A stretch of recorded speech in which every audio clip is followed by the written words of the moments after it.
Hello, this is Storybooks channel. New videos are posted every day. Subscribe and click the bell. The loneliness of being alone together. That's what people often say about marriages that don't work out. Our union with Andrew was a little different. He was much older than me and married late. What surprised everyone around him? Because he was remarkably good-looking. I noticed it many times later. When we appeared together in a crowded place, women often turned to look at Andrew. Where else would you meet a man who looks exactly like the macho man on the cover of a book? Why did he marry me? I couldn't even explain it to myself. The mirror never flattered me. Not to the point where I thought I made a decent match for Andrew. Besides, a hard life doesn't make anyone pretty. And I've had a very hard life since I was a young girl. I was orphaned very young. In the car accident that killed my parents, I was the only survivor. I avoided the orphanage. My aunt took custody of me. She moved in with me and took care of me diligently all the years until I came of age. There was never any intimacy between us, but I can't reproach her for neglecting her duties. I was always fed, cleanly dressed. I had everything I needed for my studies. My aunt made sure I did my homework. She went to parent-teacher conferences and bought me birthday presents. And when I turned 18, I got a surprise. It turns out that my aunt was saving money, a pension, which I was getting for my parents. "Doria, I want to have a serious talk with you," she said. "Let's use this money to buy you a nice room, and you'll sign over the apartment to me." After all, it's such hard work taking care of someone else's child for years. And I got a penny from the state for it. If I was a little more experienced, I'd ask. As they say, you can guess where I would have sent the aunt in response to such a proposal. But at 18, I was still a child and obediently signed all the necessary documents. A room. My aunt really picked a nice one for me. In a 2-room apartment, the neighbors are a decent family, a mother with an adult daughter. We established a good relationship right away. My room was bigger than theirs. Spacious, bright, with a neighbor's balcony. When they did the laundry, they asked permission to hang the laundry there. And in return, they regularly treated me to all sorts of goodies, from homemade pies to homemade cake. A year later in the spring, walking in the park, I met Andrew. There was some sort of outdoor dance, and he asked me to slow dance.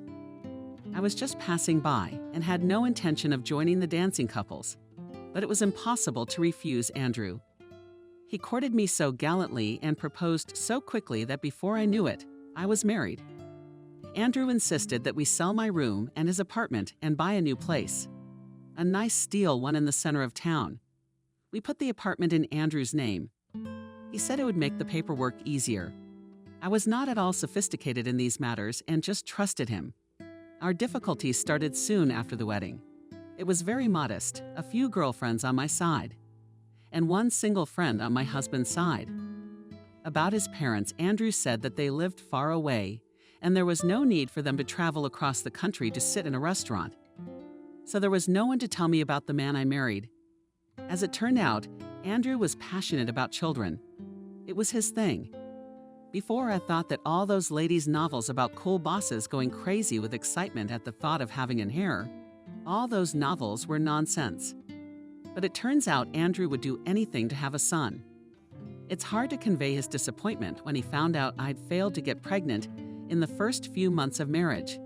He insisted that I quit my job and get treatment. By that time, I had already finished my courses and was working in a flower store. I liked the job very much, and I didn't want to leave it. But I did it for my husband's sake. After a thorough examination in a private medical center, it turned out that I didn't need any treatment. There was nothing wrong. And then I found out that my husband in the past suffered from a severe form of drug addiction, passed a very serious rehabilitation, and the problem of our inactivity undoubtedly in him. For several weeks, he didn't speak to me. Again, had I been more experienced and more confident, maybe I would have taken a very different tone with my husband.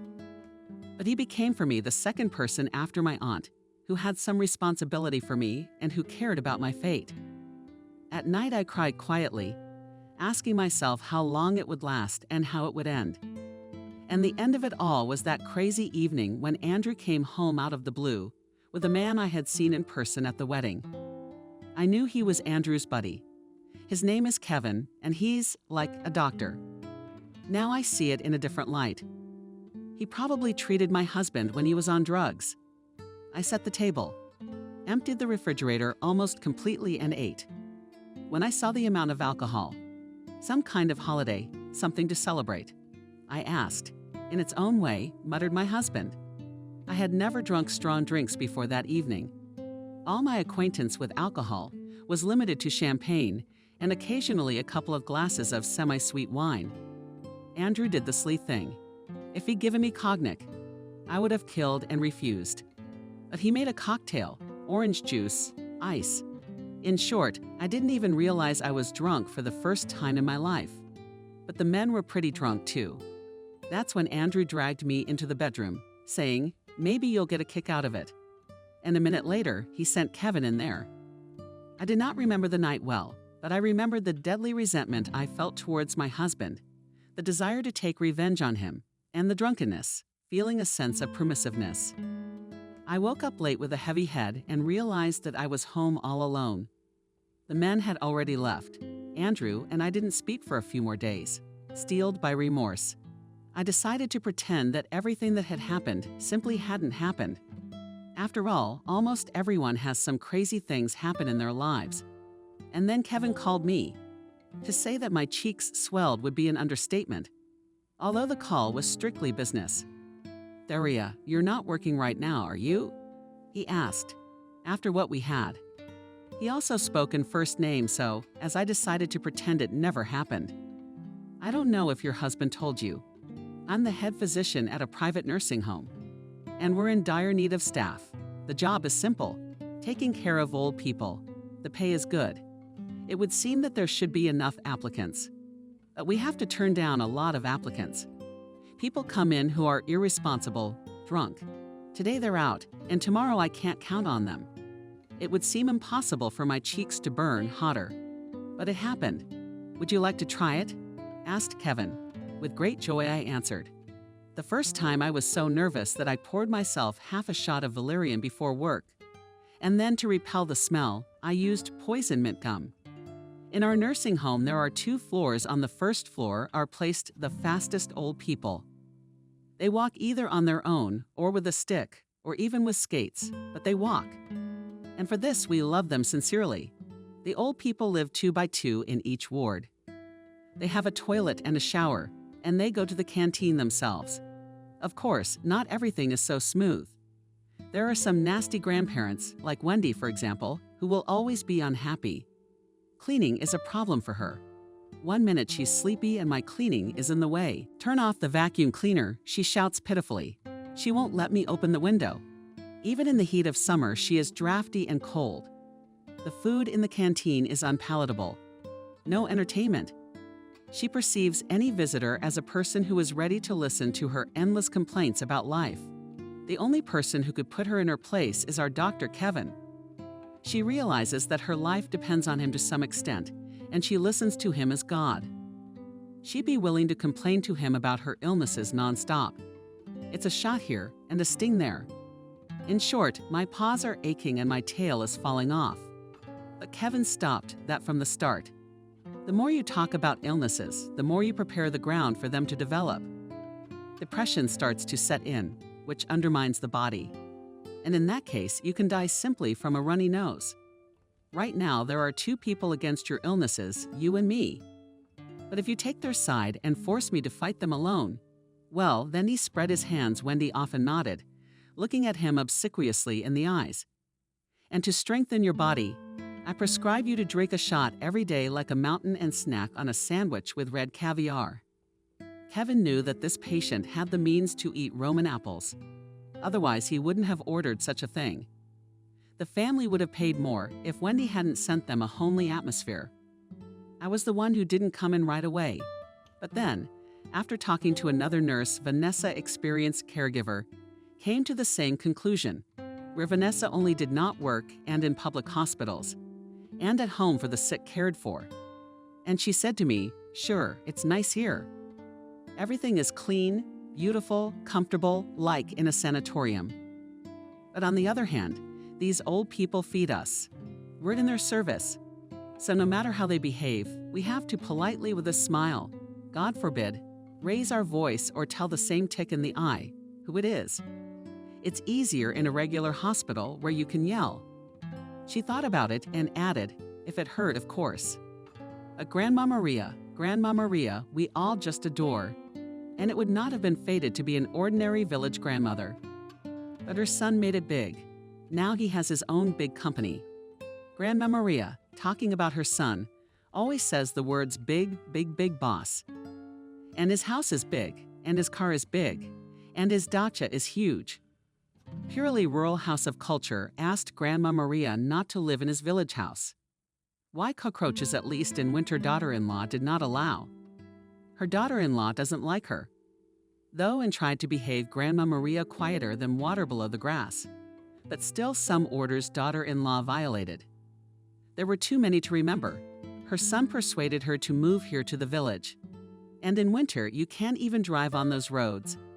And you mom will be well fed, and a doctor nearby, and women of the same age. You'll have someone to talk to. And I'll come often. He really did come, brought his mother what she always called hotels all in a row, and a beautiful French robe in front of you. She immediately put it away in her closet, in her coffin bag. Repeated that in the coffin will lie beautiful as a bride in this luxury and overseas fruit, which Grandma Maria has never tried and taste. She was afraid only green. Maybe not ripe, and a huge box of chocolates. She herself wanted something simpler. I've often observed that old people return to their childhood dreams and want to fulfill them. And I myself heard her asking her son Jack, "Don't buy me expensive things. Bring me something embarrassing to say. Bring me a can of green peas and a can of runny milk." I dreamed as a girl that someday I'd open a can and eat it all with a big spoon. Our family, remember, was always limited. You share with your brothers and sisters. What's in it for you? 2 peas and a drop of that condensed milk. Grandma Maria lived without a roommate. Her son had paid for a separate room for her, and her room was like a hospital room or even a sanatorium ward. What about in a hut? In the corner with a small lamp, Grandma Maria understood all her responsibility for carelessness with fire. Yes, in their village with wooden houses, everyone was terribly afraid of fire. And she only lit the light bulb on Easter or Christmas Eve for an hour. While she sang the word of prayer, she had her own TV set too. No need to go to the common living room. But Grandma Maria didn't like TV. She was always angry that they were broadcasting scary extra programs. All apologized while listening, but the radio was much better. She left her favorite Kalina Red channel, on which one after another transmitted songs, took out a plastic box. Back in the year 70s, when white, now yellow absorbent cotton put on big glasses with thick panes and delved into needlework. How much higher than that? And there was more than a few things tied up in her room. That was what gave it a resemblance to the village, for it was covered with once sown cornflowers and poppies, bound with science. Dushkin pillows embroidered and crocheted, curtains, towels, tablecloths, napkins. The room was blooming. Grandma Maria did not forget us either. I had a blue shawl as a keepsake, tied by her hands. Vanessa had everything, including Lucy the dishwasher. Grandma Maria had a memento of some kind. And for Kevin, she knitted a beautifully knitted reindeer sweater and convinced him that he could sleep in the snow like that. If we had any committees, Nina, the headmistress, would try to get the guests into the room. Grandma Maria, and here we have a real museum of Russian culture, she said. The guests were amazed. And there were some good grandfathers, too.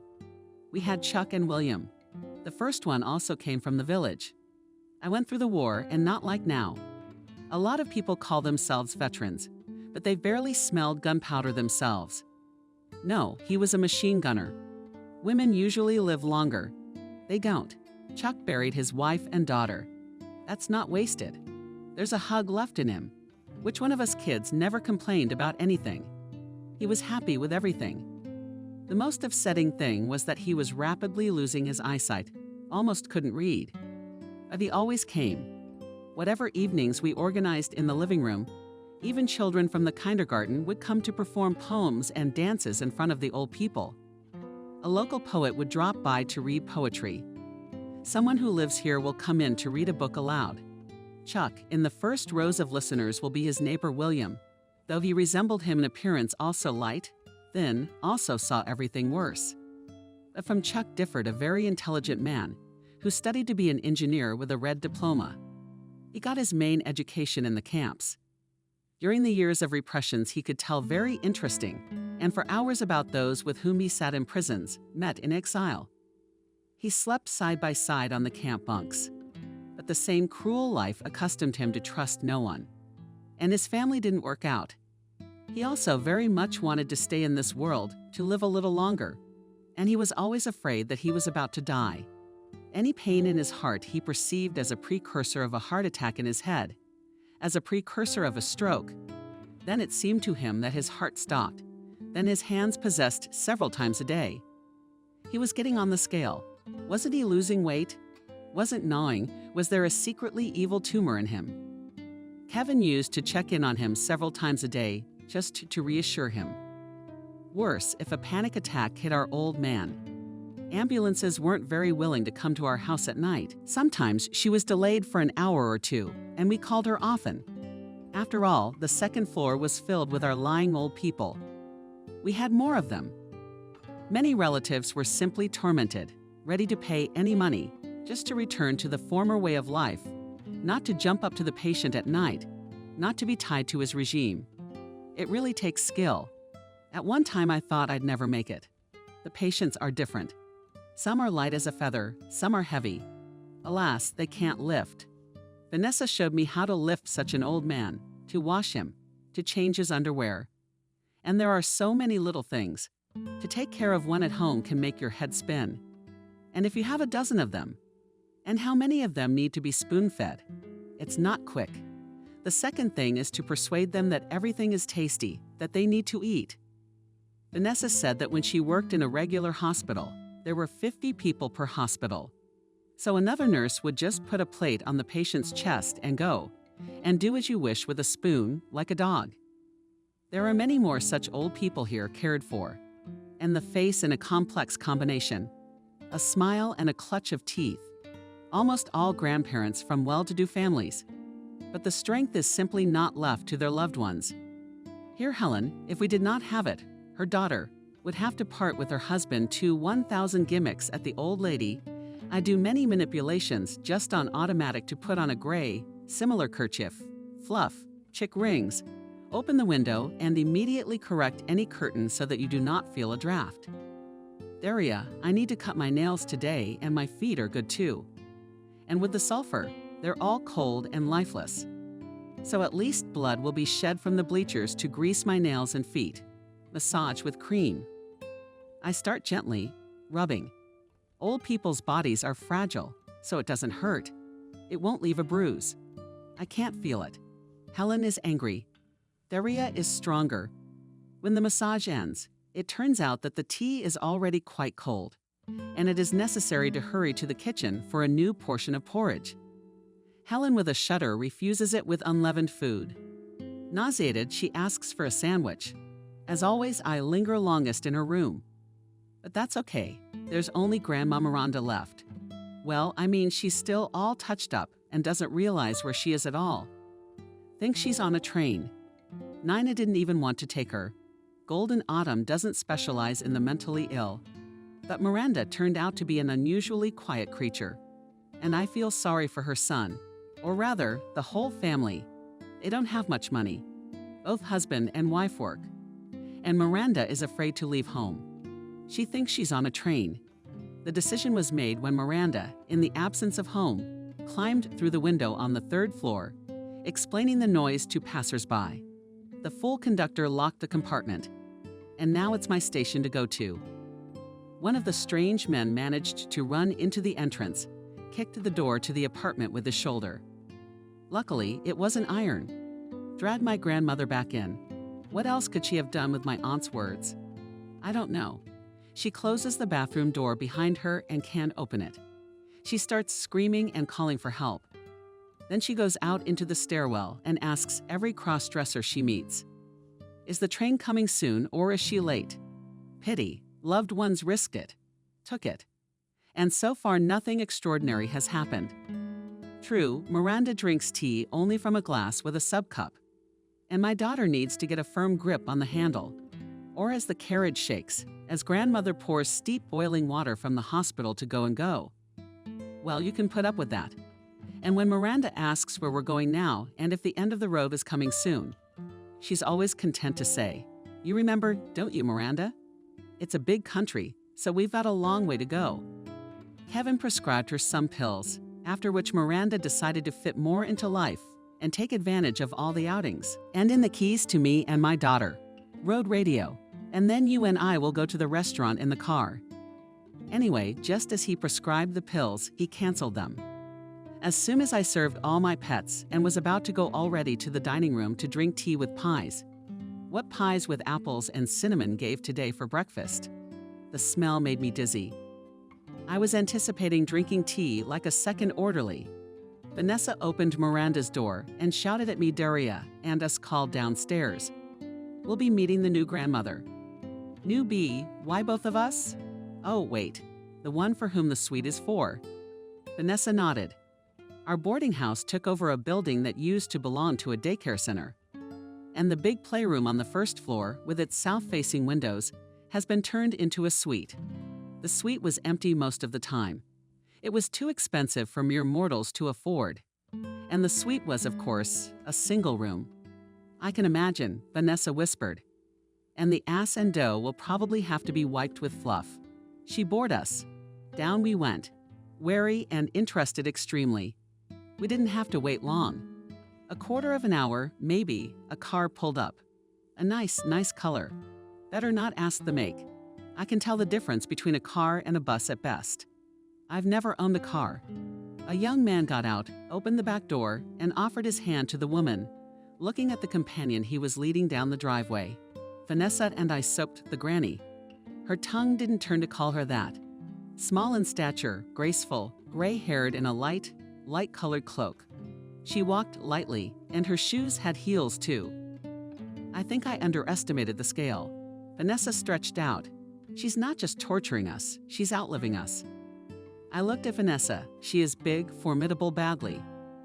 I couldn't even find a robe in the right size for her, and Vanessa is wearing a colored robe, increasing her resemblance to an Asian woman. She has black hair knotted at the back of her head, thick black eyebrows. It's a good thing we're on a shift together. Vanessa can be summoned without a problem. To help lift the heaviest patients. She helps them out like bears. On the other shift, there are two nurses of about the same build, both elderly. It's harder for them, if anything. Vanessa came to us through an ad posted in the church. She's very religious, and when she enters the rooms where the old ladies have icons, she crosses herself. Vanessa likes almost everything, except the most harmful, but even those trust her more than me, for example, or the girls from the other shift. Can't imagine the mighty Vanessa dropping anyone. Oh, how did we get the groupies away from her? It was our shift change. The night nurse came in on her night shift. Vanessa and I had just gone downstairs to get dressed. Sunlight jumps up the stairs and shouts in a proper voice that her grandmother is dead. Nina didn't even give her a hard time afterwards. But then we were really confused. What to do? Vanessa just kept her cool. I called Nina and Kevin. Did they leave already? Called for a special car. That's when it all started. There's this dead guy and a driver no better. They took one look at the dead man and said, "Carry him downstairs." Carry the man down, dear us. What are we to you? Who are we to you? How can we carry her? How can we lift her? It turns out that one man is post-op. The other is just shaking his head, saying, "I can't lift it." It's worse than dragging the grand piano up 16 floors without an elevator. Vanessa spits on her palms and says, "But we'll all do it." And right there on the blanket, a man is dragging by one end and pulling by the other. We grab. Vanessa's panting. That's how we carried the body down. I remember that blizzard, flakes of snow in the face, the subway, slippery, icy paths, which for some reason we fell on every now and then. It was a shorter song. The next day, we found out that the relatives were big fans of a newspaper like ETA. They demanded a pathologist. In vain, Kevin assured them he could write their aunt's diagnosis with his eyes closed. Where was it? Or maybe she had died from not being treated. It was said with frothing at the mouth. Kevin just waved his hand. And this firm will probably have to hang a teaspoon and a half of sugar in cups with a silver spoon. Vanessa whispered doomed. No, you tell me, why did she come here? I shrugged. No relatives who sent their loved ones to the Golden Fall. I could understand. I couldn't understand her wanting to move in with us. She walked under the arm of her grandson so briskly that she looked more like a member of some high-ranking committee called to find out if everything was in order, if, for example, the fire extinguisher was in place, and whether the all-important paperwork was properly drawn up and signed. At the open door to the suite stood Nina herself as a doorman. Seeing us, she waved that you come over. Quickly, we obediently approached. The suite, naturally, shone with cleanliness. She was sitting in a chair under a palm tree, and a young man of very pleasant appearance stood beside her. Anna, across from your room is our living room. You can always sit there, talk to someone. We have very friendly residents, piano, record player, library, walks, activities twice a week. Dinner's coming up. If you want a special menu, maybe you could order food from the restaurant? We do have that option. We bring it in. To be honest, we brought a cake for Semyon Grigorievich's anniversary once, when he was 90 years old. Mole nodded her head, but with a kind of unmistakable dignity. It didn't even need to be emphasized, it lived in her. Anton, can you leave quietly? She turned to the young man. See, you're leaving me with nothing. No, absolutely not. In a hurry, Nina, our girls, Vanessa and Daria. Girls, come, at any time you can call. They will do everything you need and read, and take you for a walk. In general, they will do everything. Almost silently, Vanessa said, Will you also give me a bell? As soon as the madam calls, we'll be here at attention. What do you want? We have a lot of time to read books to everyone. I also supported her quietly with a corner of my mouth. Molai looked at us attentively, and equally attentive was the look of her companion. He had very beautiful brown eyes, and in general he resembled either Jewish or pre-revolutionary intellectuals. But it didn't matter to me what kind of eyes he had. Thank you. I don't need anything yet, I said. I'd like to stay with my grandson. To say goodbye. Of course. Nina nodded. Why don't one of the girls clean up and organize your things? Thank you, I told Molelai. She was still sitting there with her back straight as a string. We went out and Vanessa, who was bolder, hard to embarrass in general, immediately inquired, Why is she saying goodbye to him? Nina, he is leaving the other day, explained our main abroad in France long business trip. My grandmother has a heart condition, and he was afraid to leave her alone and hire a nurse. So there is not one to hire 2 or 3 at least. Sighed Nina. She wildly now in 3 good, responsible non-drinking and with professional skills. But if anything, until the ambulance will call, and until that will come. We're more reliable here, and the old lady asked for the deed. She doesn't look like an old lady, Vanessa said doubtfully. We did the usual things, washed the tents and corridors to a shine, cleaned the plumbing, served and took out the ship, fed the bedridden. But thoughts of the office kept up. I don't know about Vanessa, but I wondered how it was that she agreed to change her apartment, probably huge, well-maintained, but living with us. Why does she only have a grandson? Where are the children? Will she be too capricious? It's still unpleasant to be seen not as a human being, but as a low-level servant. The new girl refused to eat in the dining room and didn't ask me to bring her plates to her room. How did the grandson leave? We didn't see. But after lunch, the new lady was visited by Kevin. He stayed with her for quite a while and came out with a strange look on his face. Very often I've seen him close the door to a sick person as if he were closing a page. His expression changes immediately, and he hurries off to do other things. Sometimes comes out irritated. At times there is a sigh of relief. But from Moelala he came out pensive. He started booing something light. Then he shook his head, laughed, and went on his way. He closed the door to his office carefully. We didn't visit the new girl until evening. Her room was cleaned. Molly is a walker, so our help was not needed. I stopped by to call her for dinner. My shift was ending. After dinner, Lucy, the night nurse, came on duty. When we heard my knock, yes, I quietly opened the door and peeked in. Molly was sitting in front of me and styling her hair. Her gray hair in a high wave. The overhead light was out. Only the table lamp on the table was lit and picture frames appeared on the nightstand. A shawl was thrown on the headboard, blue with long tassels. It was no longer a ward, but a room. "Shall we eat in the dining room?" I called, and after a short pause, I added, "Or shall I bring it to you here?" Molly looked at me carefully. Daria suddenly turned to me, and I was surprised that she remembered my name so easily and spoke to me as if she had known me for a long time. "You're busy tonight." All my surprise is gone at once, and it's beginning, I thought. "Help me unpack, unpack, unpack." I'll read, like scratch my back. Well, I let Lucy do it, but Molly didn't let me think long about what duty she wanted me to do. "Would you go to the movies with me?" she asked. That's not what I expected. The last time I'd been to a movie a couple of years ago, our guests hadn't even thought about it. There was a nice plasma TV in the living room. Sometimes they fought over the programs. Some wanted to watch a movie, some wanted to watch the news, and some wanted to watch a soccer match. Molly had her own TV in her room. What about it? I was confused. They won't let you go, I guess. They can't, but this isn't a hospital. Molly grinned. I'm perfectly capable. It's different if you're expected at home. I can go alone, but the company's a different matter. I've never had small children.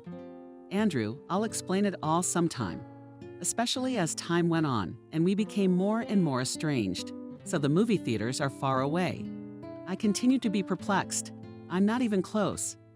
We'll call a cab, Molly said conspiratorially. What time did you get off? 8 o'clock. I couldn't get my act together. So we'll go to the last session. Come on, finish up. I'm waiting for you. God be with you. I don't need any help. When you're done, get dressed and come back for me. What movie do you want to see? Tula waved his hand. You know, I don't want to see a cheesy melodrama anyway, but anything will do. I'm just in the mood tonight. As a girl, when I was sad, I'd beg my mother for a few hryvnias and went to the movies. I'd be very grateful if you keep me company. Anna didn't let me down. When I went to her door at the beginning of the 9th, she answered me already dressed, in her light-colored cloak. Elegant hats, even gloves, were on her hands. It was a strange feeling to stand there, as if with a girlfriend, waiting for a cab to pick us up, to go to the movies, to let ourselves be entertained. I had the feeling that this had not happened in my life for 1,000 years. I didn't feel like I was accompanying an old lady at all. The residents of the nursing home. I know that Seva will be fine, Anna said. But it's still hard to part when he is going so far away. Of course, we will contact each other every day by email. We will, of course, email each other every day. Oh, Grandma again, I thought. So the laptop I saw on her desk is not a toy or a tribute to fashion at all. And your grandson? Where are his parents? Frank was raised by me, but my daughter died very young. Pneumonia in the hospital, and the doctors didn't save her. I didn't ask about Frank's father. More than half of my Russian girlfriends have children alone. The cab driver, a young guy, who arrived in a silver Priora, ran us to the lobby. In 10 minutes, Anna didn't need any help. A little upset, she jumped out of the car. And it was impossible to imagine that she would behave in a large shopping center as a grandmother, who God knows how long has not gone out. More like me. There were 2 ways to get up to the 4th floor, where there were cinemas and cafes, either by escalator or elevator. We headed for the glass elevator car. The elevator was made. So interesting that it looked like the cabin was going straight down into the fountain. Tourist-style metal, glass, and jets of water. We were going up to the 4th floor, and I noticed Anna's small hands in lacy black gloves. It seemed to me that as we walked out, she would take me under her arm confidently and lightly, like her companion. But it didn't take a cloud for her to read me. We were standing in front of the ticket office. Well, asked Anna what we were going to watch. Since the time is late, no children's sessions and fairy tales will obviously not be in their program. We'll have to choose between this and that. She nodded at two brightly colored posters. But please, no animation. I can't stand animation. It smelled like popcorn and warming butter. The clerk, though tired, looked at us curiously a couple times. The door to the small, cozy movie room was open. We picked out the odd movie. Liam Neeson, an almost gray-haired artist, played the owner of a funeral home. On his iron table was a girl in a red dress who had just been in a car accident before our eyes. The girl assured him she was alive. Liam Neeson convinced her that she had passed away and showed her the death certificate. It's just that her death was so sudden that to this day her soul is still sort of between two worlds. And he, the owner of the funeral home since childhood, is endowed with a mysterious gift to see such souls, to communicate with them.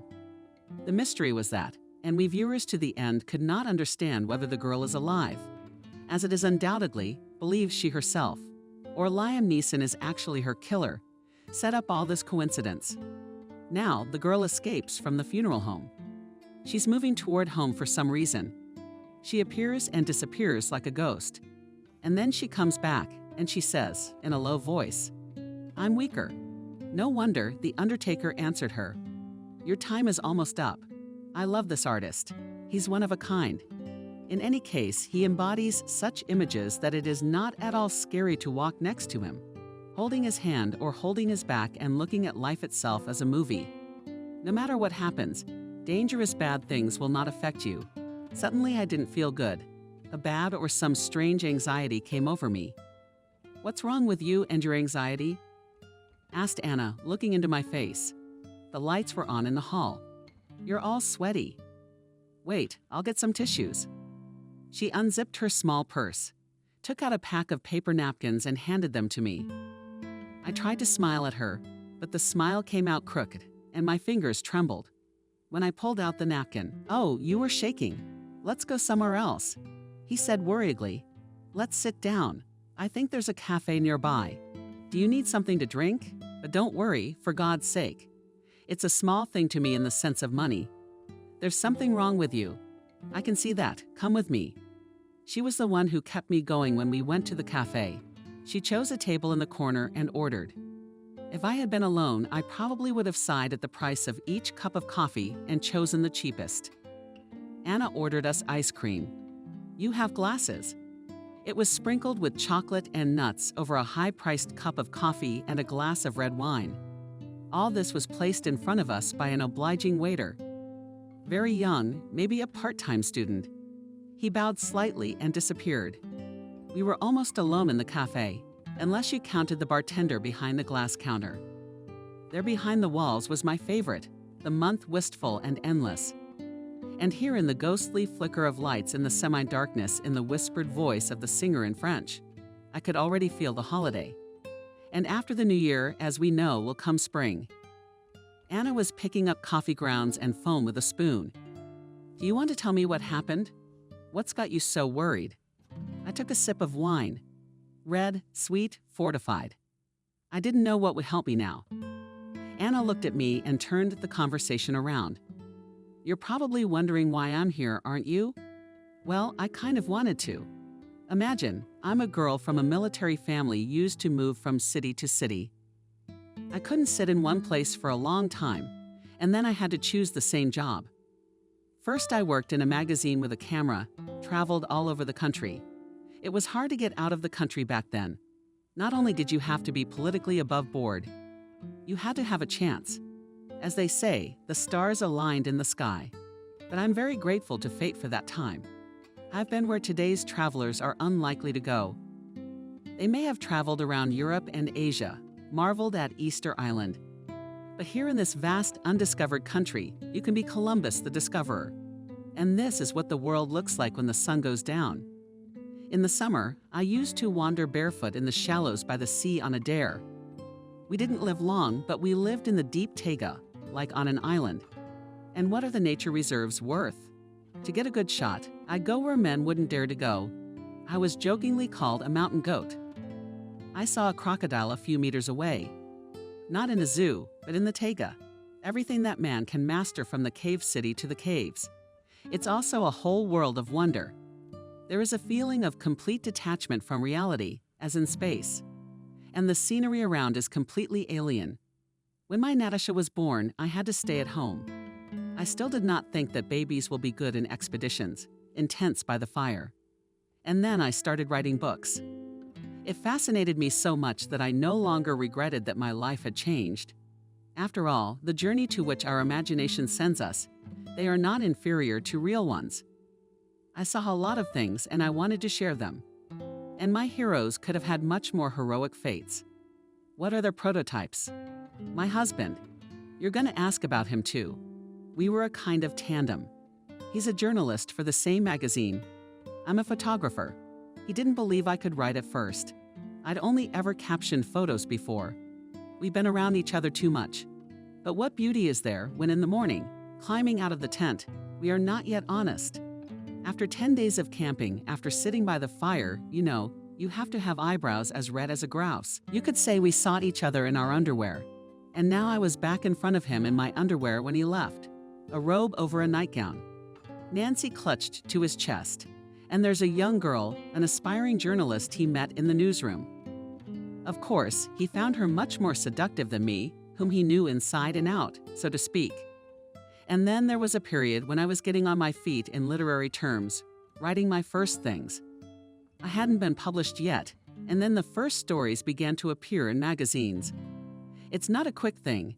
As long as you write a manuscript, send it in, submit it, it gets accepted. That's if you're lucky. And they decide to put in such and such a number, such and such a number. Maybe in a few months or maybe next year. Anyway, I remember that scene so well. When Nancy arrived, it was already 15. So he hadn't seen her in years. It's like getting to know a stranger and yet knowing it's a stranger to you from the closest person in the world. Father and daughter in that new family, he had 2 sons. And here we are sitting in the kitchen. What was that scene? I already had a full-time job, of course, another literary magazine. I'm a member of the Writers' Club. I needed these crusts, actually, to collect materials for my next things. I didn't give up my camera. It used to serve as my eyes, but now I could see with my inner eye much more than what the optics could capture, and still the camera to the rescue. I didn't look so bad. When a person is passionate, he can be anything, but still this aura around him, this light, because in front of a person, as if a light is burning, he lives not like most people, as if a day-to-day, when as if a day-to-day just lives, he goes to the goal so beautiful for him. And now the flame of this goal seems to light the way not only for him, but also for others. What's beside him? Nancy Anna a little audibly, sighed half-heartedly. A small and so serious little man, such big eyes clear.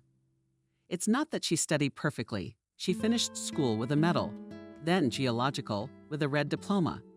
It's just that at that time, she had her whole childhood with her.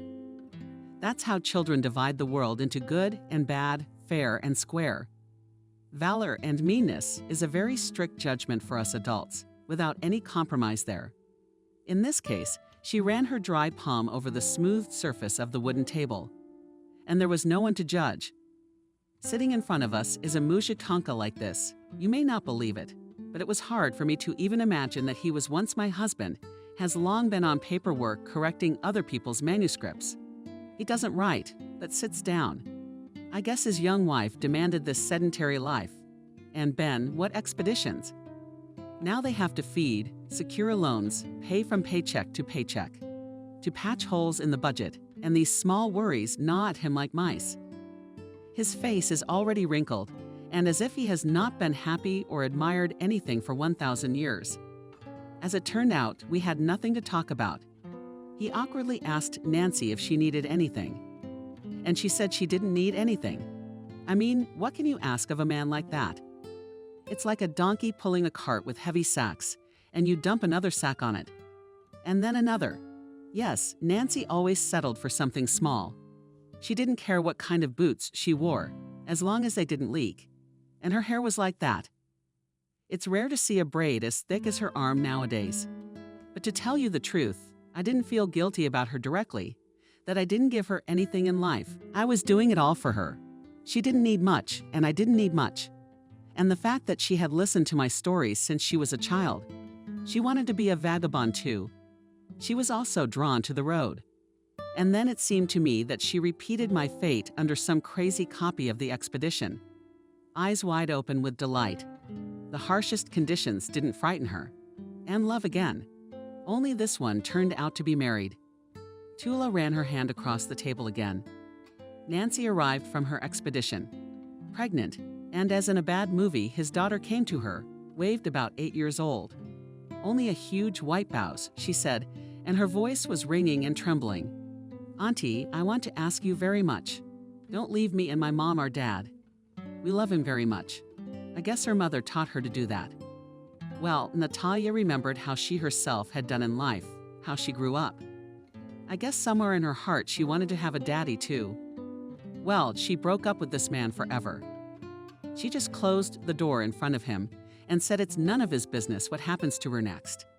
And it was bad, I guess, for me. It was my business. And for her he served as a light. And when that flame went out, Natasha and I became as if extinguished. She's so thin. And soon after she gave birth to a son from her first illness, she died. We used to be able to get pneumonia and recover. We get back on our feet. And then there's a big city and hospitals and IVs and professors. And I kept Nancy. I had to hold on so that no one would even think that my grandmother would not be able to raise a grandson. So I held on. I adopted a boy. It was possible to raise him so that he wouldn't know his mother at all. And his father even less. He had no memory of his own. But I used to tell him about Nancy and what she was like, and how she grew up, and where we went with her, and the funny things that happened to us. The kids love it. They ask me a lot. Tell me about when I was little, he asked me. Tell me how little mommy was. Thank God, he wasn't interested in geography, but in languages. He was fluent in French by high school. And I'm only for the special school tutor Foreign Language Institute. That's how he got into the institute, and my whole began to fall apart like a house of cards. Everything I was holding on to. And I began to make friends with doctors more and more often, especially after the heart attack. And now my grandson is a translator for a large company sending him to Paris for 6 months. He'll have to translate documents there. And he's like, I'll leave you, Mom. He calls me Mom too. It's just so unusual to call me Mom with a name. What if at night you don't have the strength to call an ambulance? I convince him that I'm going to write a new book. It's better than any pills. As long as I'm writing it, I'm holding on. I've checked. And he can't leave if I don't feel good about you. I'd rather not. That's when I came up with this boarding house. I don't need much. It's a private room. Only because I need to be alone when I'm writing. Otherwise, I'm always in public. If there's anything I need help with, I guess. When my grandson comes home, of course I'll come home. Your ice cream glasses have long since been emptied. The coffee was drunk. Anna ordered another glass of wine. Starting a conversation is always difficult. At least for me. I'm always the one who gets the first sentence. It comes out so clever. It's hard to even understand what I'm trying to say. But this time, I guess I can't look as far ahead as you do. I said, not looking at Anna and twirling the spoon in my hands. I know it's silly, I guess. But I think my family life is going down the drain. I told you everything. There were no secrets to hide. Anna reached out her hand as if she wanted to cover my hand with her palm. But at the last moment she changed her mind. And that's good, because I don't like to be reached. Anna drummed her fingers on the table. And you intend to forgive all this? She asked. Or do you only blame yourself? I shook my head. I have a strange feeling. I just can't think about the future. You're right, Anna said thoughtfully. And your doubts don't seem delusional to me. Let's think about it. Maybe you should go away and live separately. To start all over again. He answered himself. It's unlikely you have no home now, no job other than this one. You don't have any money set aside for emergencies. No, I shrugged. Of course, I could do something, like rent a room. Here in this city, I need to sort myself out. Something's going on in my soul. Has his attitude towards you changed since that incident? I think I'm becoming less and less his wife, more and more a stranger. Sweet boy, the waiter came to tell us it was 10 minutes till closing time. We paid. Calling a cab, Anna asked, "And thank you for telling me everything. We'll figure something out together." A few days later, I realized I was pregnant. I felt awful. My head felt heavy all the time, nauseous, and the day ahead of me with its 1,000 responsibilities. There was little hope in 2 cups, tea, coffee, and a couple of pills, which I always kept in my purse. And the golden autumn lived its life. The day outside the window is gray, cold slush, and I crossed the threshold and smells of milk porridge and pierogi. Warm on the shelf, waiting for me light blue slippers. Our old people are just waking up, but the hallway was already brightly lit. As I passed the hallway, I thought that on Christmas Eve, the Christmas tree would flash its lights mysteriously, and we will put presents under it, as we did last year, for all the inhabitants of our house. They'd be delighted at the very sight of those shiny boxes tied with bows. But not everyone can go down the hall. So Vanessa changes into her Santa Claus costume. Because of her size, she's always Santa Claus. And we'll go to those who can't get out of bed. And not everyone's relatives are coming. New Year's Eve is a busy time for everyone. And just give yourself a break. You want not to get up from the couch, stupidly watch TV. I can understand that. I would right now too. Aside from the ceiling of little daily chores, change diapers, wash, handle, feed, mop the floors. There were some extra chores today. Wendy made a house call to the ENT doctor for today. She was very annoyed that her hearing was dropping, and a barber was to visit us that day to give haircuts to all the men and women who wanted them. We called a barber once a month. I wanted to stop by Anna's house to say hello and ask how she was after yesterday. After all, for an old woman, half a bottle of wine in one person is a healthy violation of her diet. But Anna was still asleep. I saw only the motionless outlines of her fragile figure under the blanket. It was a rough night tonight, Lucy complained, turning in. Why? Vanessa asked. We were changing into our nurse's uniform, a short robe and pants. But for Vanessa and her figure, it was more appropriate to call them pants. So did Lucy hold out? She sat in our tiny cubbyhole and took her time getting up from the couch to change. First, this new grandfather on the second belly suffered James from Ward 8. Vanessa never confused anyone. She memorized all our new residents at once. Yeah, he's breaking it from the semolina. And he didn't say anything to anyone. And his family didn't tell him. And that's what we had for dinner. I changed his diaper 4 times last night. He won't stay in a dirty one for a minute. Weak old man. And what a voice. And how stupid everything is, and people talk loudly. And here she's screaming all the way down the hall. Lucy, sign it. I'm shitting myself again. It's a good thing he was in bed. I would have collapsed by morning. And Wendy put on quite a show. First, she demanded I take her blood pressure. Then her heart was racing. Gave her some drops. Then she wants her blood pressure taken again, and she better call Kevin to come over. Because I've seen enough. You're waiting here? You can't wait till we're all dead. Less work. What a parasite. Vanessa couldn't take it anymore. Aha. And now she after her night concert, which is not by request of workers, crumbles to her. The doctor will come today, and you'll find yourself to blame again. I'm just making eyes at you, and here you are disturbing me with your buckets and mop. How do I understand her relatives? Who would chew on such a girl? Can she stand it at home? The day rolled on, but thoughts did not go out of my head, and that in normal times, and things that in normal times wouldn't be annoying, which I would have laughed at this time, forced me to be silent and not to snap. Chuck and William, when I scrubbed their floors, once again argued Chuck all his life, and in recent years, and especially was convinced that there was no more terrible strain in life, more tremendous work than the war. That was the first time I heard that from him, by the way. And what do you think? A daughter and a battle is work, hard work. And between battles, we never let the shovel out of our hands. Digging and digging trenches. It was a pity to leave them when we had to. And such labor, especially in winter, was freezing on the ground. And how many days we didn't sleep on the move. Supported each other by the hands on the march. About us.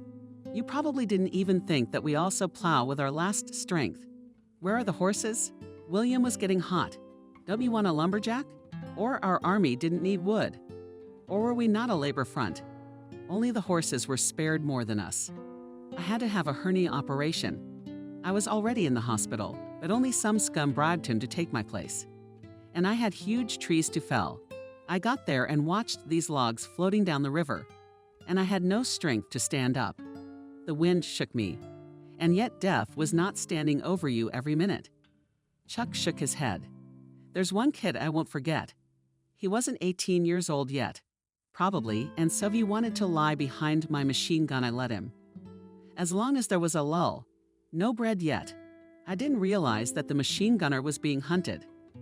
I turned around with an empty kitten, and he was lying there, a sniper's bullet right in his forehead. And death didn't hunt for us. And death didn't hunt for us. William exploded. Did you even have a hero? At least you knew your mother and wife would get a funeral. Got a brave death. And from us it didn't come. They died like flies. They were treated like flies. So, in general, they swatted the grave. When else will the relatives find out if they dare to ask? From illness, from hunger, from weakness at work. The Urkas will slaughter him. There were 1,000 reasons. You've been eating your lunch out of a pot. And as a great favor, when we were on kitchen duty, we were allowed to lick the kettles of convicts in the hermitages. They're empty, but the walls shine. It is the bosses can soup a few spoonfuls at the bottom or porridge to the walls burned. It depended on it whether we survived or not. And you'll never get that shame out of my soul. And now, when my granddaughter asks me, why didn't you, grandfather, fight in the war? What could I tell them? Practical Chuck was a very kind man. He didn't want to argue at all, especially not with William. They agreed on a lot of the same books, loved the same books, remembered the same things about our town. When one of them felt unwell, the other would rush for the nurse or Kevin to call for help. We had our kinks, of course, he agreed. And you can tell your granddaughter that you did a lot as a labor front, too. You were rehabilitated. It must have been a small thing. The carelessness of denunciation. I didn't want to snitch, and what's 8 years for espionage? And that my father and brother were taken in my case and both stayed in the camps. My father, an old village teacher, died in a lumber camp. Foresaw his end, wrote William, I feel I'm going to die soon. Slowly preparing my mother for this thought. He died on a steamship on his way to Magadan. We got the certificates afterwards. Buried at sea. I did little flooring in their room. I knew in advance what each of them would say. Tula I saw already after lunch our old men were stretching from the dining room, and I recognized among them at once. She had as straight as a back and walked slowly only because Wendy was in front of it. Anna saw me too. She called out to me, It'll be a minute. Come to my place. I want to offer you something. There was a time when I couldn't imagine my life without working within 4 walls. After a while, I'd start to flounder. By the end of the vacation, I was bored, but I could do without work now. There was a lot less energy. I would find something to occupy the day and take my time rising and drinking the cup of coffee in a chair by the window with sunlight on my eyelids. Over the years, the imagination develops more and more. And even in solitary confinement, a person does not get bored. After all, one closes his eyes and such pictures appear before him. But maybe, despite all the dirt, all the hard work every day, I am drawn into my work anew. And by the middle of the day, I already begin to love it, because it is impossible not to perceive our house, otherwise as a big family. Today, me and the girls, well, I mean Vanessa, Nurse Kate, Nina, and I stood in the hall and discussed such an exhibition. We're going to do one for Birthday Boys Day. We have one every month. We should catch our old people and take pictures of them so they're as touching as they are in real life. Not just, a face like a passport. We glued them on some large paper boards, and we will write wishes and gifts for each of them near each photo. We should think about it too, Mina said. I've already agreed with a confectionery factory in the form of charity. They will give us candy, so we'll have sweets. All old people like sweets. But to think of some little things to make them happy, Wendy. Helen to buy a package, advised Vanessa. to poke them in the face with the harmful ones they're so excited about. Yes, these ladies will not please. Agreed Nina. And today this Kelly came. Who's who? Yeah, a girl. She's young. She looked at Wendy, gave her these funny candles. You put them in bouche, and then you light the edges. They're long. And the flame heats up or something. It has this healing effect. So you know where Wendy told her to put those candles. I guess, Nina grinned. You got him by the nod, Vanessa. It's kind of forbidden to swear bad words here, but for her the rules of social life are not an issue. Wait till Helen makes the hairdresser cry, and there will be a full conflict. At least I know what to get Helen, laughed Kate. A glass with a cup underneath. You know, the kind you get on a train, say, from Russian railroads. She'll be touched. There had been more going on in Martha's life lately than in her entire life. She had gotten used to the idea that life would drag on, taking its time and nothing interesting would happen to her. If you thought that way, it made no difference whether you were 20, 30, or 50 years old. In any case, there was another piece of life ahead, which, obviously, would pass in the same way. It was only Mom's cats that were more or less dynamic. And there were kittens in the house, sometimes completely blind and helpless, who had to be taken care of like everyone else. You had to take care of them like all small children, to get up for hunger cries, even at night to warm milk or mixture from a syringe with the needle removed, to warm a film on the radiator, to wrap them in a warm one. They were given sick or mutilated animals.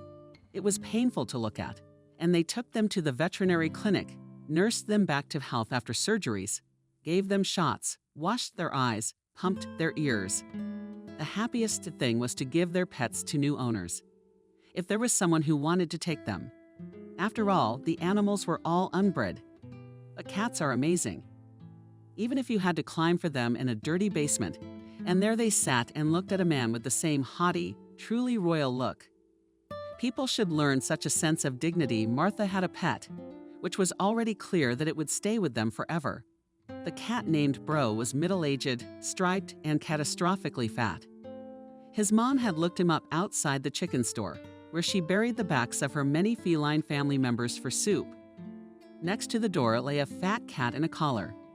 Mom bent down to pet him and read the sign on the collar that said, "Good, please don't feed him. He's on a diet." The owner's home address and phone number were listed too. The cat looked at the woman carefully, saw nothing from Yasnov in her hands, and lost interest in her. Then my mother saw Brove more than once, and then met in the same store in line for chicken with his mistress, already not young, but very anxious. "We're going away," she complained. "My mother-in-law is having a stroke. We're moving in with her. I'll take care of the old lady. Only the cat can't stand it. Where will I put the Bro? I don't know. Such a smart, soulful cat. And what did you feed him so?" Perplexed Lilia. "How many cats do I keep? But I have none. Yes, he eats no more than any other cat. The doctor said he had a metabolic disorder and had to go on a diet. No more sour cream, no more cream. And there's the chicken. Fished specialty food additives." Lily kept her eyes on Bro for a couple more days. Then she wrote off his collar and called his landlady's cell phone number. She couldn't bear the thought that such a colorful and affectionate animal would end up on the streets. In the new house, Armour did not quarrel with anyone, fed him separately, as he ate without hurrying to taste. At this time, other cats, already finished with their portions of Sambo, leading revenge torpedoes, rushed to his bowl. And who was the first to eat? The one who ate. All fiercely spoiled fed cats lily well, but those who had recently been homeless, there was still a reserve, left appetite for Bro, sat next to him, watched how strangers spread with his food, and confused politely poked Ammer. And then he followed his masters. He looked into their eyes almost humanly expressive and said meow, saying, "I am hungry." That's when Martha took him into her care. Since then, I personally Bro's saucer stood on the windowsill, and Martha stood next to him while he ate, driving away from other applicants. And Brock spent all the time that he didn't eat or visit the cat litter box in Martha and bed, sprawled out on the pillows. What does it say about lonely women and kitties? Sad thought Martha, especially about old maids. She had already resigned herself to the idea that no one would ever fall in love with her.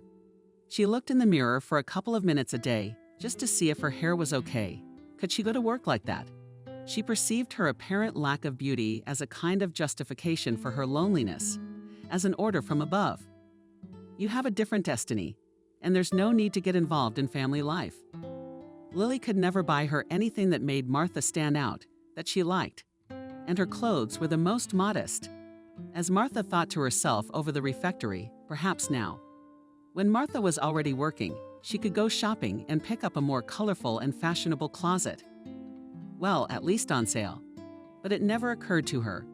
Finding herself in any large shopping center, she either hurried to the grocery department or dared to go into the household of all these stores and stores, where behind the glass doors rows of skirts hung in rows and feathers stood in rows of boots.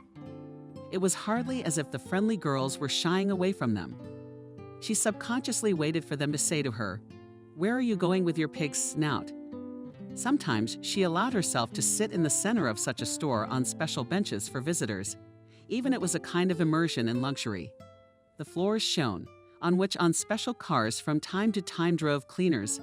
Murmuring fountain burned a lot of lamps, was always warm, even in winter. To the right carried delicate aromas. There was a department where they sold handmade soap. To the left floated the smell, the freshness of roasted coffee. Nearby, a small kiosk sold dressed-up ice cream, pink and yellow, green, brown, raspberry lemon on Tashkova, chocolate balls in Athens cones.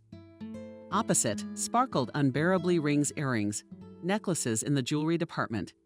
Passing by, chirping tall girls with long legs, heeled boots, loose hair. They were so young, so confident.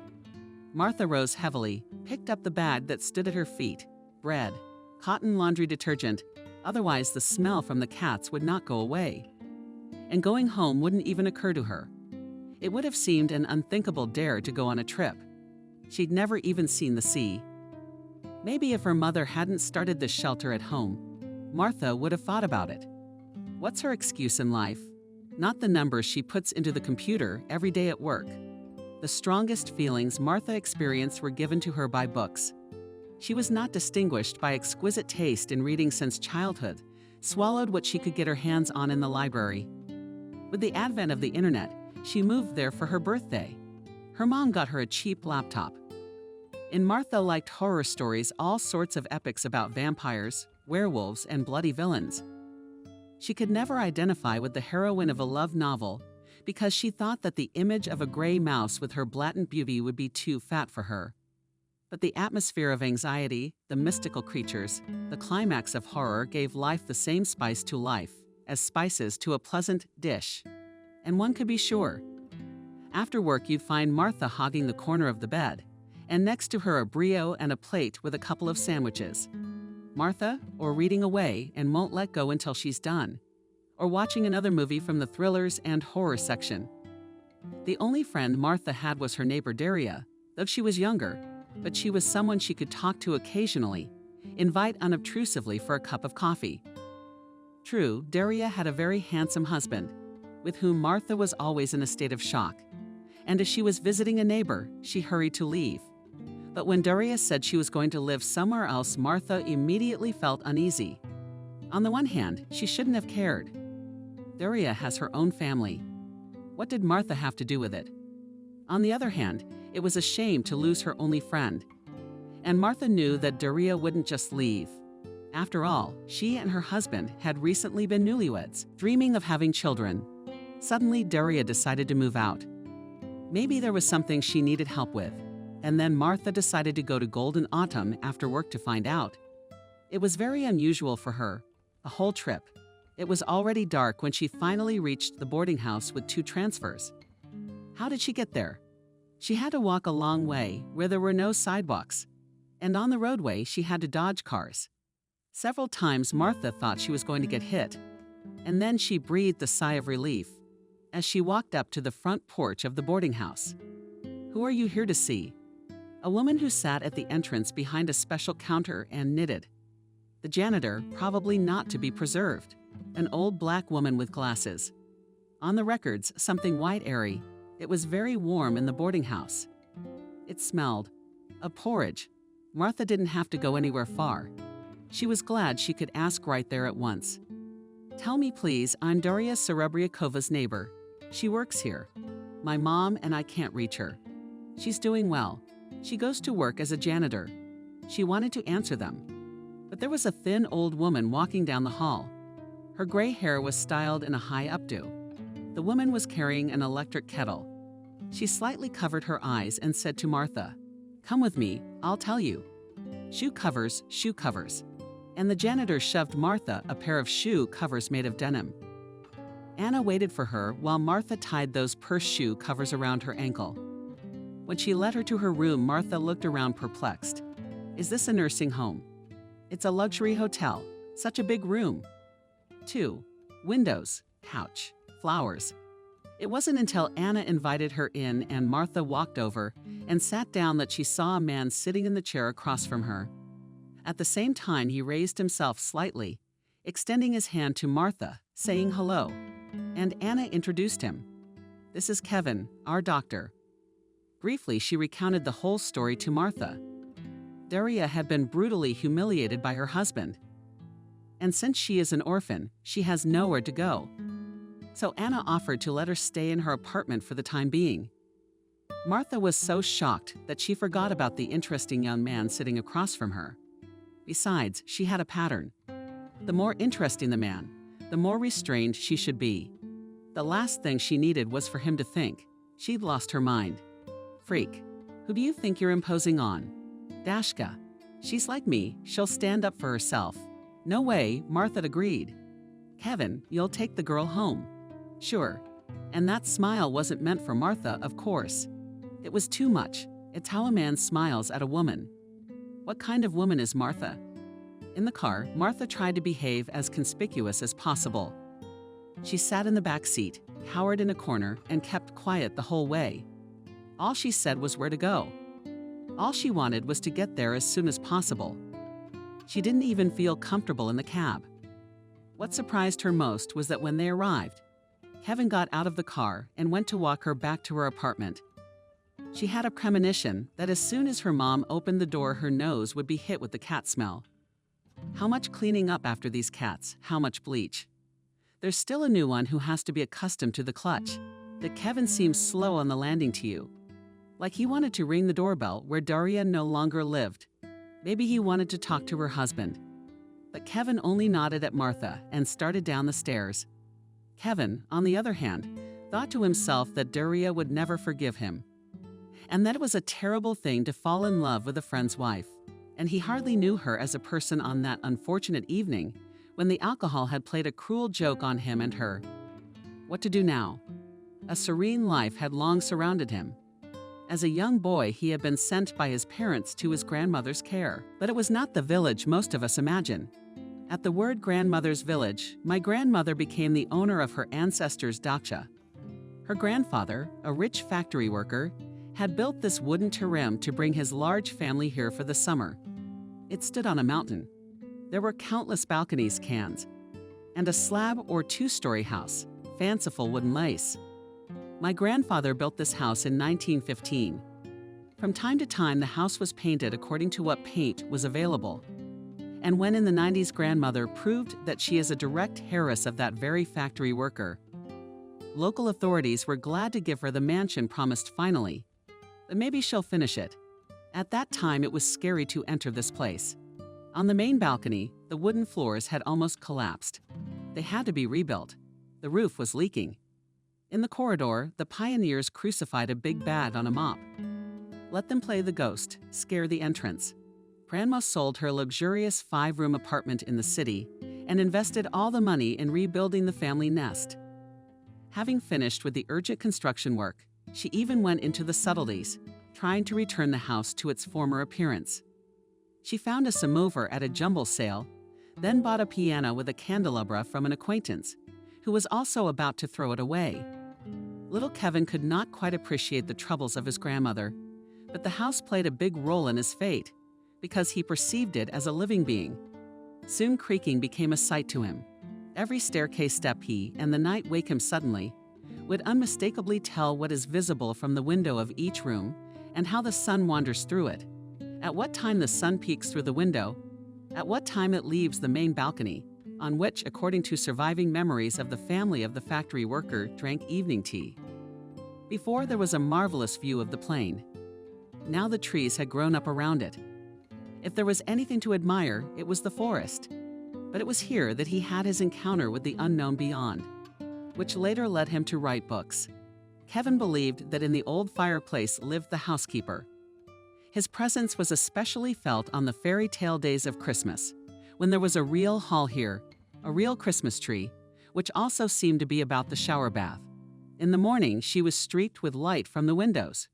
She was a real forest fir tree.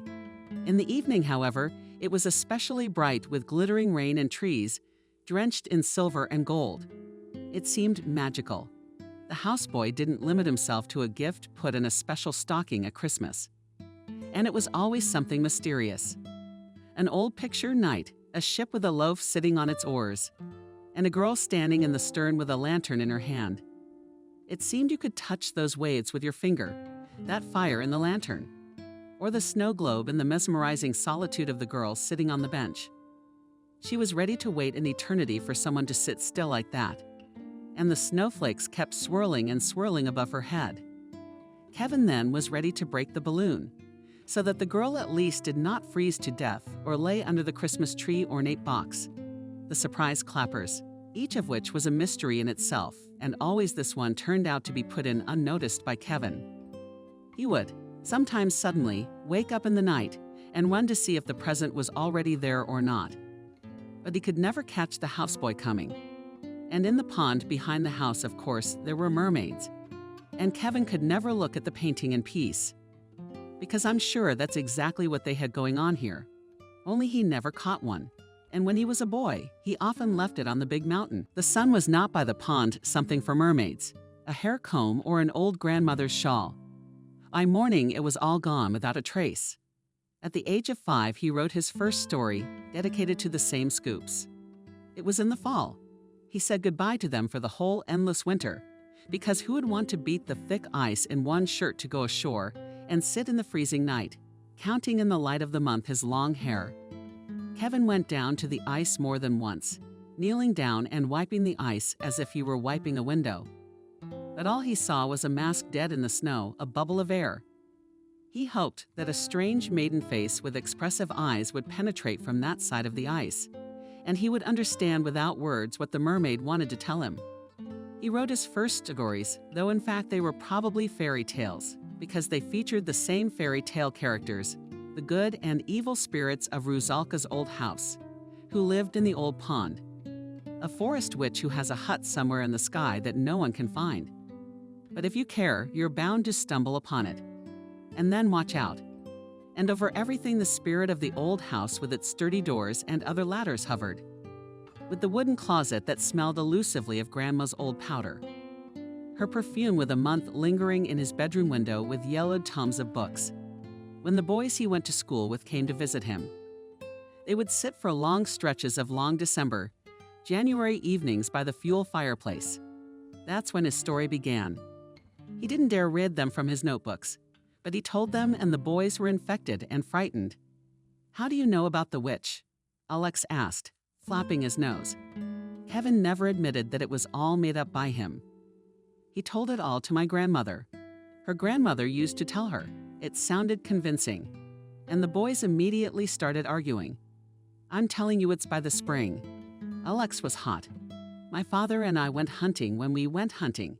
He didn't show me the hunting hut over there. It's abandoned now. That's where the witch lives." "Oh, come on." Mike mockingly contradicted him. "If it were so easy, I would have seen it 1,000 times already. And in fact, you meet her only if you get lost. You have no defense. You don't know where to run to people. That's when the witch comes for you." The boys were soaked. It was getting dark outside the window. And grandmother, who sat by the table and knitted attentively, listened to all this. She also collected notebooks, shoved them carelessly to her grandchildren, folded them, kept them safe. And then, leafing through these notebooks, written in childish handwriting, horrified and ashamed of his naivety, he still no. And he drew from them some ideas that could only come to a child with his imagination. And without realizing it himself, he tried his best to keep that child in him. And yet at first, at his grandmother's request, he got a real profession. He graduated from medical school. He had a rare gift, a brilliant photographic memory. It was enough for him to read a textbook, and he could, closing his eyes, retell what was written there at the exams without any problems. Fortunately, the university had brilliant teachers and Kevin was fascinated by his studies. He graduated, worked in a hospital for a few years, then moved to a boarding house as a doctor to the elderly. But in parallel, he continued to write. His road in literature was relatively successful. After years of refusals, not recognizing poisonous criticism without despair, and the desire to give up everything, he began by winning one literary contest or another. Then there was a novella describing a 19th century boarding house. The girls are taken out of town to a farm where they will spend the whole summer swinging on swings, catching butterflies with a net, reading poetry, and strolling through the alleys under an umbrella. This idyllic picture is shattered by a new pensioner who has just returned from Hungary with her parents. She is full of legends about the vampires, werewolves, and other non-good things there. At first, the girls listen to her stories as scary fairy tales and assure her that here in the wilderness nothing like that can be. But soon Maria comes to a different conclusion. She knows the signs that the girls ignore. Maria realizes that the vampires have reached those places, and if not to fight them, all awaits doom. And only she, knowing from ancient legends techniques to fight ghouls, manages to stop the invasion of the immortals. This story went to the readers and soon came out a separate book. And then there were more and more. If Kevin once dreamed of a bookshelf on which will stand only his books, then now much has already been written about the ideas in his head dreamed. What's a bookshelf for? A whole rack of books. But over all his works hovered the ghost of the old house. All the fears he so convincingly conveyed to others were born there. If he didn't get a line written in a day, it was an empty day. He was desperately sorry. It had faded into oblivion. Time, after all, could give birth to worlds, for could weave a shining web of intent and words. He did not understand people for whom it was natural and taken for granted to waste days and years going to work. Good, if more or less favorite, but more often the one with the heart he was indifferent to. And then to come back tired and live out the evenings at a desk, sitting in front of the TV or going out with friends, but not creating anything that time would preserve. Kevin considered such people the hotels of life, the mad motors of far more than had ever descended. And the hand of some madman in a casino. It was about life. Writing anything now. He asked his acquaintance when he had high hopes. Thoth looked away for a moment. But now you realize, brother, there's no time. But I have a book lying around that I've started. Kevin, I wanted to say that life will never give so much time that you can drown in your work. And a book forgotten for years dies, too. Its characters, it's made flat and cardboard. He sat down to his work at 4, giving it his best hours, when he had strength and his head was fresh, and got up having done what he set out to do. Then he could live like all normal people, work at his main job, meet with friends, go to the theater and stores. But more often than not, he didn't do it like everyone else. He went wandering wherever he could get something for his new thing. Even if not a picture that evoked this or that association. The thought of God knows how this mysticism of creativity originates. A branch of Katja in the fall sky lit by a window snowcap on the ridge posts. Everything could miraculously be reborn, become a page in a book. And you don't get bored sitting in this town for years. A schoolmate once threw it to him. He just told me how he'd come back from Spain near the hotel. There he lived as sunbathed, bathed, what he ate, where he went on excursions. He was rubbing his phone, showing countless pictures from the I'm in the Background series. He wanted to emphasize that if it weren't for the job he toils at from morning to night, there would not have been this 2-week trip to Barcelona in his life. And from the thrust of the full, Kevin took off his glasses. They were sitting in a cafe that, contrary to the trends of the time, had been there for 50 years. Their parents used to come here for tea and chocolate scrap when they were students. Then they themselves used to come here for coffee and condensed milk during their college years. It was also glorious. Coming back from the movie theater, freezing to a state or hole. Running in here and getting an empty, steaming cup in their hands. The same were now standing in front of Arseny and his companion. Even the cups haven't changed. What do you think it's like to live a boring life without going anywhere? He asked again. How did you come to be so spiritually poor that you are bored with yourself? He wanted to say that he too was going to the Iberian Peninsula someday, to stand outside the cathedral in honor of the Holy Family and hear the wind singing, resonating off the towers. Antoni Gaudí thought that the music of the Creator himself would be heard here. You can't record such a thing on a tape. But he held back and kept silent.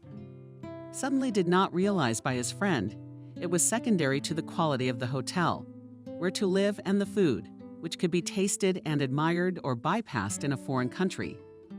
Anna, with whom he was separated by years of generation, was closer to him in this respect.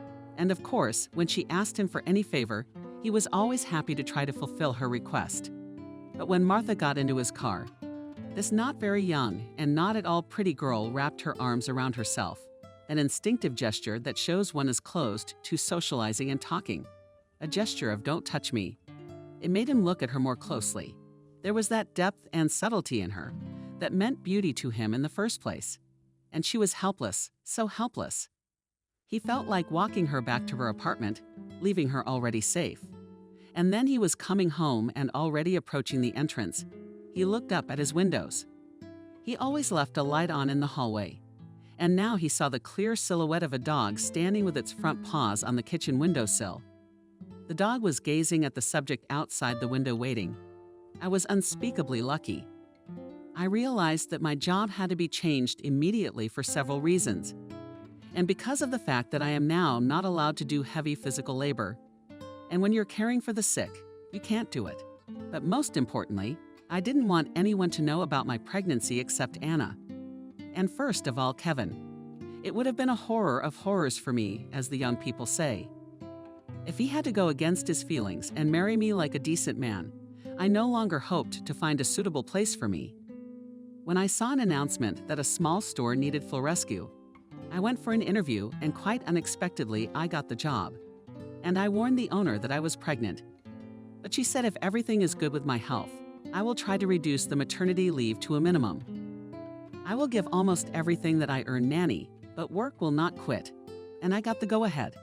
It was as if I got to my favorite profession and worked frantically self-consciously. I came long before the opening of the store and stayed in it until almost midnight. Good thing the smell of flowers didn't irritate me. In a small pool in the middle of the hall floated roses. I pulled them out of the absorbent cotton, fresh, as if they'd just been plucked from the bush and dewdropped. With my first paycheck, I rented a small studio apartment near the store. I thanked her for being kind enough to let me stay with her and gave her back the key to the apartment. Honey, you still don't want to tell Kevin? Anna didn't go on. She knew I'd figure it out. No, I said firmly. And your husband, Andrew? I've only heard rumors, and believe me, he started courting our neighbor Martha. Poor girl. I remember her, Anna said thoughtfully. She used to come to see me. Poor thing, she had such a battered look. That's why he chose her. I said. He has a thing about children, some kind of mental disorder. He's incapable of procreation himself, but he wants a submissive wife who'll do whatever he says, spend the night with whoever he says or does. I feel sorry for Martha, but she seems to be in love and won't listen if I tell her the truth. But you can sue for housing. I guess that's what I'll do. I've been thinking, the apartment's in his name, but I put up my own money. I think I can prove it. I'll get over the whole thing and do it. When he said goodbye, he crossed me with a blessing. It's nearing the end of a gloomy autumn evening. Outside the window, the rain changed to snow and vice versa. I wasn't expecting anyone, unless some young man would run out to buy a rose to give to his beloved on a date. It was warm in the pavilion. I made several bouquets, which I expected to sell the next day. Quietly, the bell at the door jangled. I looked up. Kevin was standing in front of me. It was impossible to hide the pregnancy, but he wasn't looking at my changed figure. He was looking into my eyes. "Doria, will you marry me?" he asked. It was probably the most romantic setting, fragrant with roses and lilies, and then a declaration of love. I realized that Anna had broken her promise to keep quiet and told Kevin everything. Maybe I should have been proud, let him know that I would think about it. But I was waiting so long for those words that I could only nod. I hadn't seen Andrew for a long time, and even though we lived in the same town, he was out of my sight, and that was good. I did work until almost the birth, although Kevin asked me to leave the place and devote all my time to taking care of myself and the baby. In the early spring, I gave birth to a baby boy. Kevin had said many times that he dreamed of having a daughter like me, but he was happy when he held his son in his arms. On a lovely May afternoon, we were walking in the park with the stroller. Peter was a very calm baby. We had been walking for about an hour, and he was still doozing serenely. "Would you like some ice cream?" Kevin asked me. He went to the kiosk, and I stood in the shade and waited for him in the distance. I noticed another couple, Andrew and Martha. My poor girlfriend looked completely miserable. I realized that she'd heard her companion say something derogatory. Andrew met my eyes. No, he would not be able to subdue and break me again. I saw him bring his hand to his lips. He seemed to want to bite it, to hold back a cry of rage and indignation. Too happy. In his opinion, I had the look. I turned toward Kevin, who was approaching us with 2 ice cream sundaes.